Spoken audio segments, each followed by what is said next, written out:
Tony, he's Mike, and today we are talking about 1986's Youngblood, starring Rob Lowe, Patrick Swayze, a brief bit of an appearance by a very young Keanu Reeves as goalie man, and yeah. I've been offered a tryout with Hamilton Mustangs. I gotta play junior if I'm ever gonna play pro. Dean Youngblood scored 92 goals this year so far for the Stanton Flyers. Get him a uniform. Wanna go, pretty boy? Come on. You gotta play it according to their rules. What if it had been you? What if it was you? We're in it together. You're a team, a family. You need it here, and you never quit. Come on, Youngblood!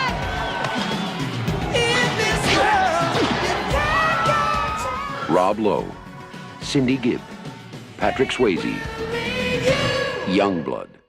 Rob Lowe, Youngblood. He's the fastest skater on skates. He's so skatey. He's just skates. He's just, no one can catch him. He's just so fast. Except for he keeps getting caught when they're playing hockey and then getting the shit beat out of him. No, you're wrong. You're absolutely wrong.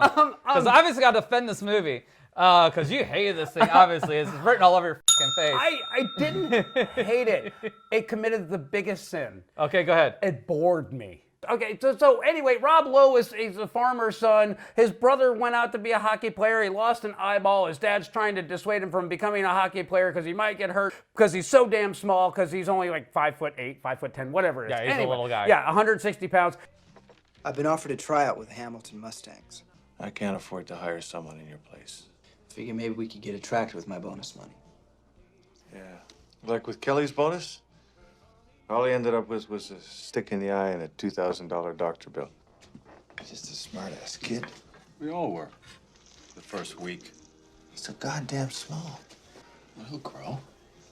In a week? He's not big enough to play hockey, but he's so fast. So he goes to try out for hockey, and he meets his arch nemesis. What is his name? Carl Racky. Racky, thank you. Yeah, Carl Racky is a goon. He's really more of a power forward. He's a big guy. He can knock you down, but he can also skate and he can also score. Yeah, and so that all being said... so Carl Racky gets passed over for Rob Lowe, and he is not happy about that. No. Look, I'm going to go with the other kid. I mean, that's who it is. I need someone who can put the puck in the net. You're not pipsqueak? But I only have one spot open for the playoffs. Kicked his ass all over the rink. Look it, I know you kicked his ass, but you're not as fast as he is, all right?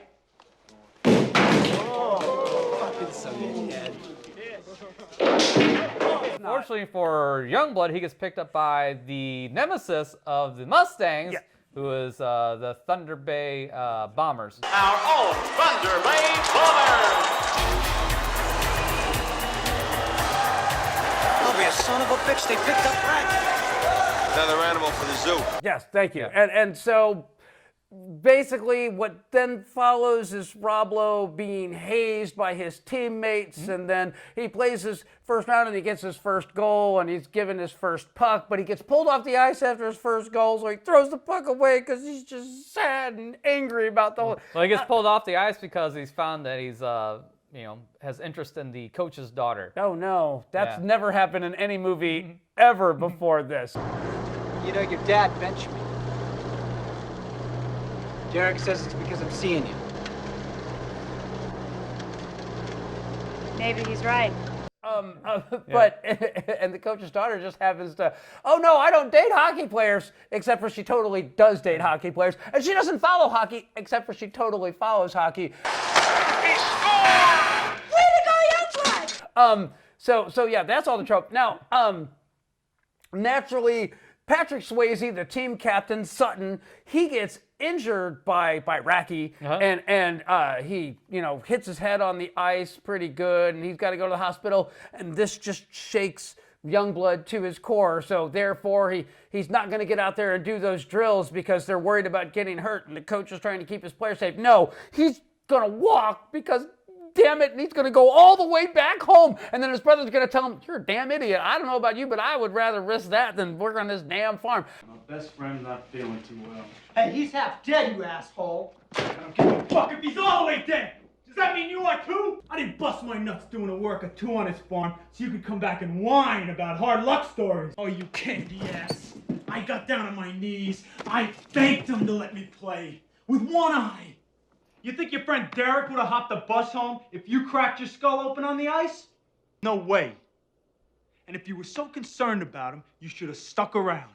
You would have had the rest of the series to make Racky pay for what he did. And then Youngblood is taught how to fight. Not just by his brother, but then his dad gets it on the act and it's like, yeah, that's great that you could throw a punch, but you got to be able to do it on skates. So let me show you some really basic moves that this goon's probably known since he started playing the damn game, but you're going to master them, and then you're going to go out, and in the big game, you're going to bring it all home. We're going to win the series, and you're going to beat up that son of a bitch that hurt your buddy. And then the end. Yeah. And so while obviously for you, this is all formulaic, it's all by numbers. I very much enjoy this film. It's a fun movie. I love hockey, so it's definitely in my wheelhouse. The only hazing thing that's totally stupid in this thing, and I will admit, is fucking the shaving of the pubes? Yes.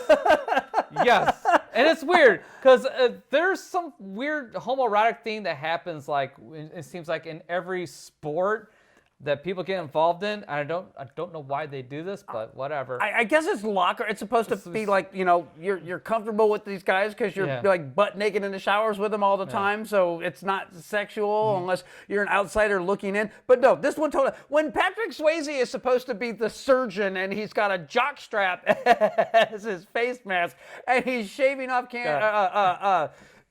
Rob Lowe's pubes. It's Ding ding, paging Dr. Sutton. The doctor is here. Hold him still, boys. We don't want another Victor Gunderson incident now, do we? Poor Victoria. And he had so much potential. I just hope that was his jockstrap, because I want me to smell somebody else's fucking crotch. Or potentially tasting it as you're talking in this motherfucker. Some smells are strong enough to taste. That's all I'm going to say. And a hockey player has got to wear that for 3 periods of high stress. There's a lot of sweat going on. I guarantee you don't want to stand too close to Patrick Swayze after he performs surgery. but I like the hazing. The other hazing that goes on when they take him out to get drunk, they get him all fucked up on purpose. Yeah. So when he shows up on the ice for the next drills, he's just trash. He's trash, and he gets a good chewing out for it. I should say chewing out. He gets a good. He gets a warning. Yeah, he gets a warning. Basically, if this is how you're gonna play, then you know what we can do without you, sort of thing. I shouldn't have passed over Rocky. Rocky, whatever his name is. Yeah. How'd you get so horseshit in one day? Maybe I made a mistake about you. What do you think? I don't think so. You don't think so? Well, you better know so, because this isn't some goddamn recreational hockey league. And then, hang on. And then, when he goes to the boarding house, you got Miss McGillis, or Miss McGill, or something like that. Tea time with Mrs. with something. I'll throw her name up here. Yeah. And her in her cute little, cut hot pants shorts, because she's milfy. Oh, by the way, I'm Miss McGill.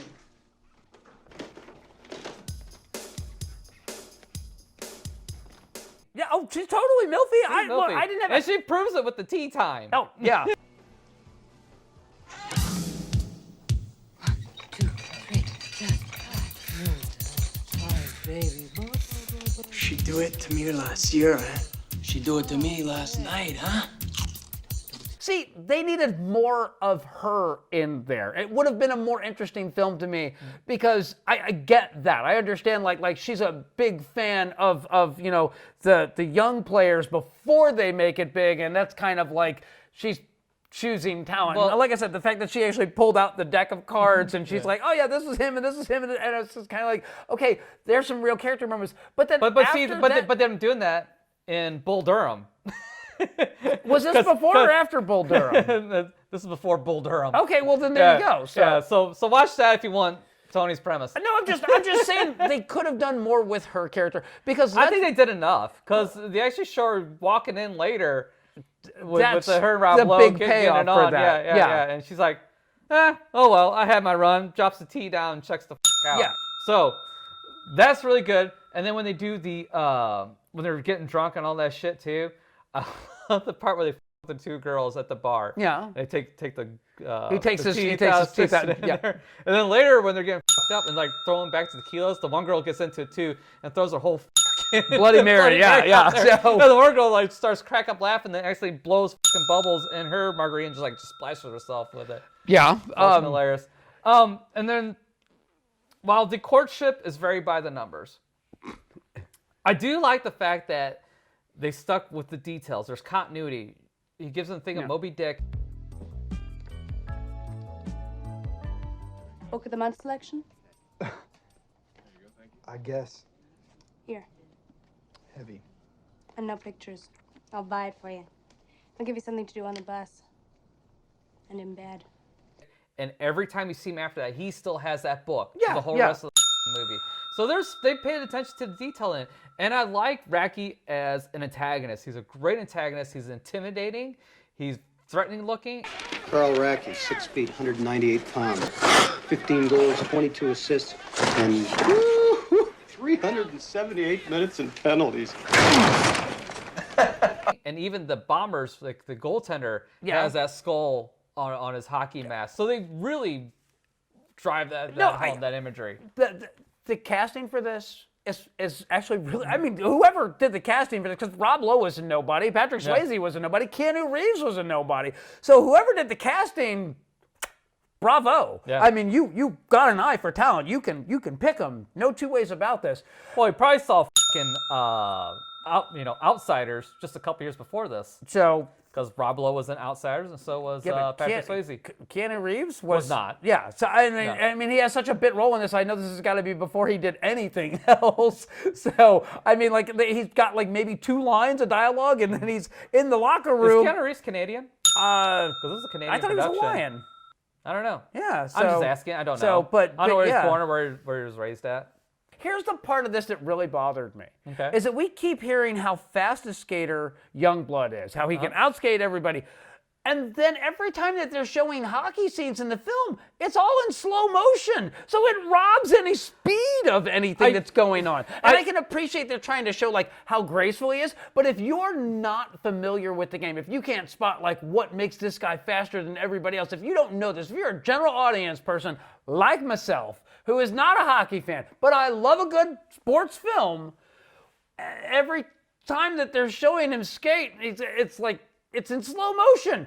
I have no notion how fast he's skating because you've slowed it by 50% or 75%. So I think, if they would give a better script besides fast, it should some more like, I guess, agile and stuff like that. Because he skates around, like the way he maneuvers on the ice, like he literally skates circles around people in the movie. So yeah, it's not a good descriptor. Yeah, if it had been at normal speed, I could have appreciated the fact that he's fast and he's graceful and he's agile and he can control the puck while doing all this crazy shit. But like I said, like every scene that they're doing, they slow it down 50%. So it robs it of any of its impact. And that's the biggest sin, is that it's supposed to be a hockey movie, and every time they show hockey, they make it boring looking.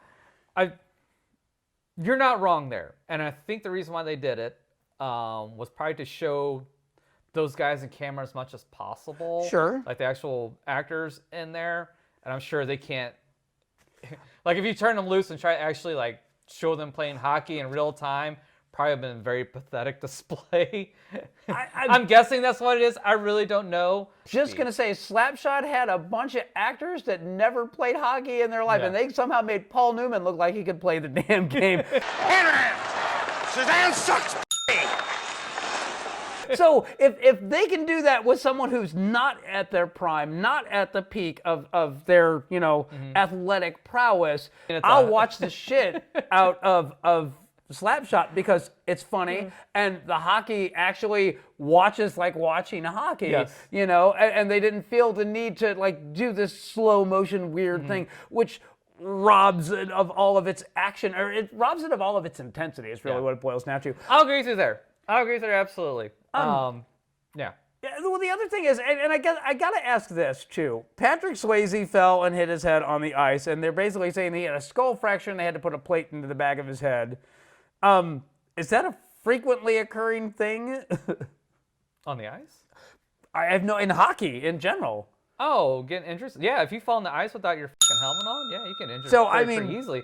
It also gets cross-checked with the stick in the back of his head. So I'm sure, so you really have 2 injuries. One getting cross-checked in the back of the head, and then falling back and hitting your head on the ice, like completely unprotected. And then the other thing is that at no point do you see Racky like doing all this crap. At no point do you ever see a ref like stop him and put him in the penalty box. Right. Well, that's part of the plot is they keep hammering on the referee Hannah because he never calls anything. Yeah.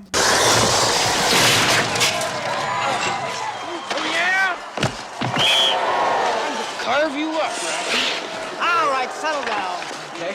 Let's go, Hewitt. You got 5 for Slash. All right. What about Racky? What is this, a tryout for you, Hannah? Why don't you use these? You're missing a good game out there. Hey!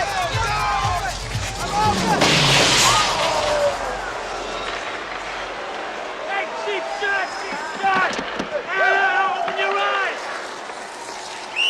Whatever excuse they could have come up with, but the fact that it's just happening, it just makes that ref seem like he's completely stupid, and oh no, I didn't see it. And the fact that at the very last game, Youngblood wins that game with a penalty shot on the one penalty that the ref actually saw and called.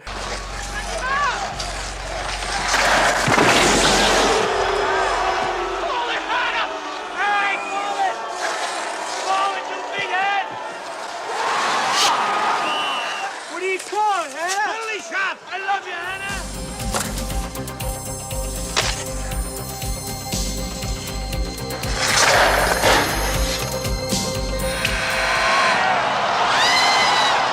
And it's like, this makes 0 sense. You should have put a little more meat on the bone there. There should have been a little bit of explanation. I liked it. I liked it. I like that little touch because it's finally,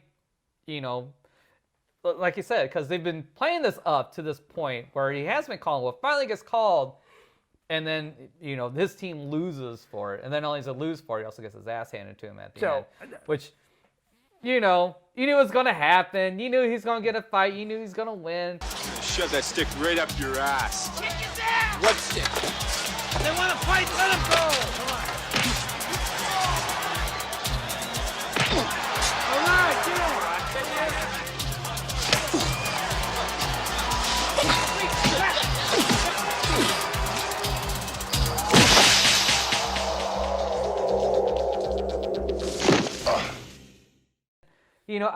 I could see your point of view. It's okay, it's by the numbers. I don't know. I enjoy the out of this movie. It's a lot of fun for me. There's some nostalgia baked into this. Okay, that's what I was going to ask you. Is this more of a nostalgia thing for you, or is this? But I remember because even when we talked about doing this movie, it's like I don't remember liking it too terribly much. I remember enjoying it as a kid, but rewatching it, I very much enjoyed it. But then too, I also watched this right after some of the other movies were reviewed. I watched this immediately after Iron Eagle 2. So this is a huge palate cleanser for me as well. Still with that being said, it's an absolute recommend for me. Is this good Slapshot? No, it's not. No. Not by a country mile. But it's still a fun movie for me. And if you like hockey, check it out. I'm just going to say that for me, it's an avoid. There are far more interesting, compelling sports movies. Watch The Bad News Bears. Watch Slapshot. Shit, watch Major League. I mean, if you need all your sports tropes, watch The Replacements. You can watch Keanu Reeves actually act in front of a camera while he's pretending to be an athlete. There are so many better sports films than this. I get the nostalgia itch for this. I really do, because I know a lot of friends of mine that watched this way back in the day, and they're like, oh yeah, I watched Youngblood again, and it's like, But I remember having seen it maybe once, 1.5 times way back then. Never watching it since then, and watching it again now and thinking, I can appreciate all the talent on the cast, but it's just boring. I got one question before we go. Who played his older brother? I know that face and I can't place it where I've seen him. I don't know, throw the name up here. All right, fair enough. So, anything else? That's it. All right. We'll see you next time. We'll catch you next time.